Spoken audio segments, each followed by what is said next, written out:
No início da primavera de 1941, estrategistas militares japoneses estavam trabalhando duro para planejar sua blitz no Sudeste Asiático. Os planejadores, especialmente o almirante Yamamoto, sabiam que essa expansão só seria possível se os países ocidentais, principalmente os Estados Unidos, fossem incapazes de resistir. O Japão precisava garantir que a frota americana no Pacífico não pudesse interferir. Autoridades japonesas decidiram por um ataque surpresa aos navios da Marinha dos Estados Unidos em Pearl Harbor, nocauteando-os e ganhando tempo para alcançar seus outros objetivos. Embora ambicioso, o almirante Yamamoto tinha boas razões para acreditar que o ataque teria sucesso, pois pouco mais de um ano antes os britânicos realizaram um ataque semelhante à Marinha italiana no porto de Taranto.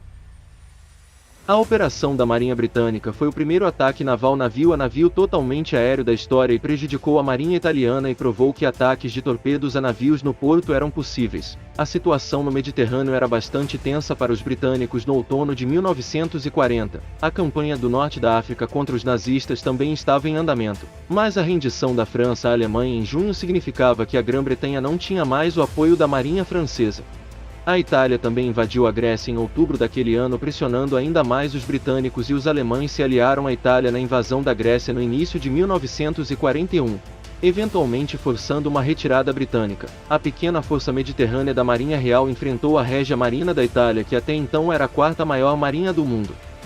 Os britânicos estavam sobrecarregados e conseguir suprimentos para Malta, uma ilha estrategicamente localizada no meio do Mediterrâneo, estava se tornando uma tarefa complicada. O mais preocupante para os britânicos foi a frota italiana no porto de Taranto, no sudeste da Itália.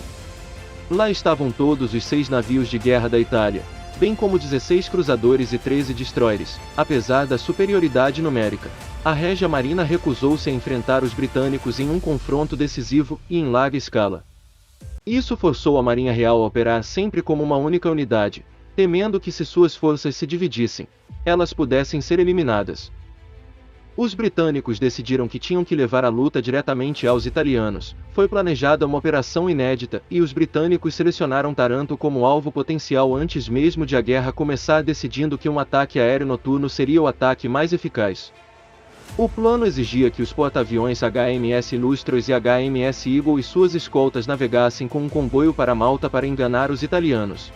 Os porta-aviões então navegariam para um ponto a 170 milhas de Taranto, onde 32 torpedeiros Swordfish, um velho biplano coberto de tecido amplamente considerado obsoleto, seriam lançados em 2 ondas para atacar os navios de guerra italianos com torpedos e bombas. Os Swordfish foram modificados com um tanque de combustível adicional que substituiu um dos 3 tripulantes, e alguns também carregavam sinalizadores para iluminar a área para outros pilotos. Esta seria a primeira vez que navios inimigos foram atacados no porto por torpedeiros, o que foi considerado impossível devido às águas rasas do porto e às centenas de metralhadoras e canhões antiaéreos que geralmente estavam presentes. O ataque estava programado para 21 de outubro, mas foi adiado por um incêndio a bordo do Illustrious. O sistema de combustível do Eagle também sofreu falhas que o impediram de participar do ataque. O ataque foi remarcado para 11 de novembro, com a força britânica partindo de Alexandria em 6 de novembro.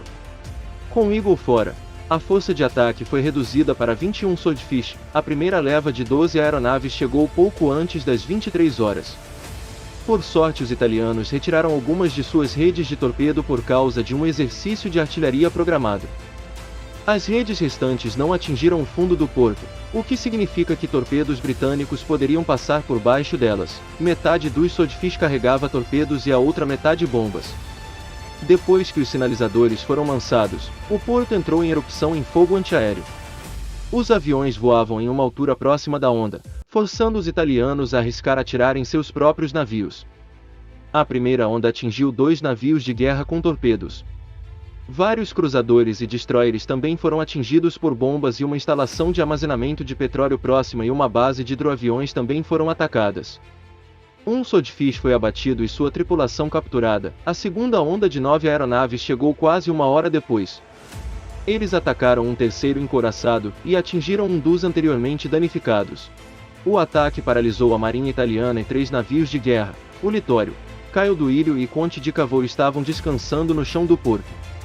Littorio e Caio Duilio levariam meses para consertar, enquanto o Conte di Cavour nunca voltou ao serviço. Mais de 50 marinheiros foram mortos, 600 ficaram feridos e a instalação de petróleo foi destruída.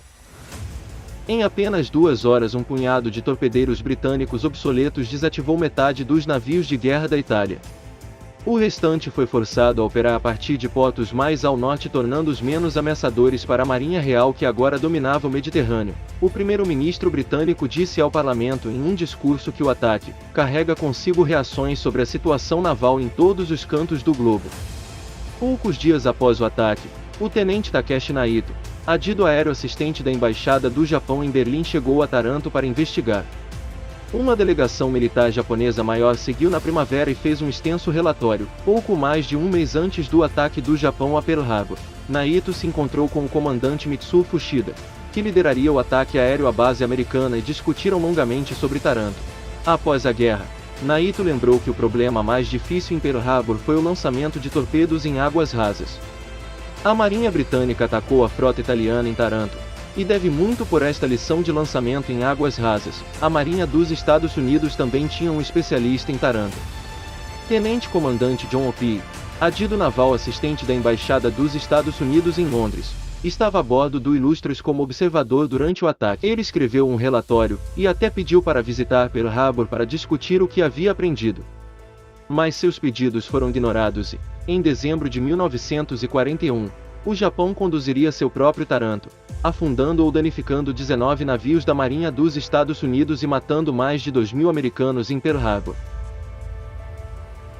Se gostou do conteúdo, deixe seu gostei e até a próxima história da guerra.